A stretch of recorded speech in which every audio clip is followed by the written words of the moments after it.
Ya. Ya çıktı. Ya hoca pas o eski başladı. Yok ya. Aras. Baba despacito mu? İnternette filmi olsa popüler olmaz. Olay sürüyor mu? Спишка слышу, хочешь?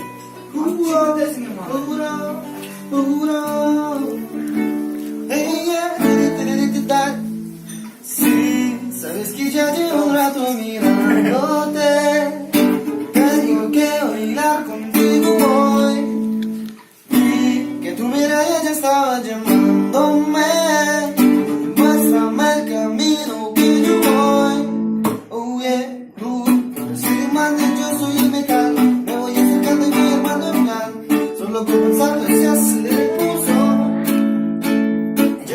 Ya no sé usando más de lo normal. Todos mis sentidos están pidiendo más. Estoy que tomarlo sin ningún apuro. Despacito, quiero respirando pero despacito.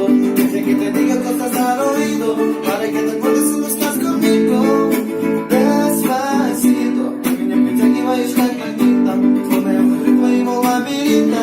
Deixa eu viver junto das rasmitas. Despacito.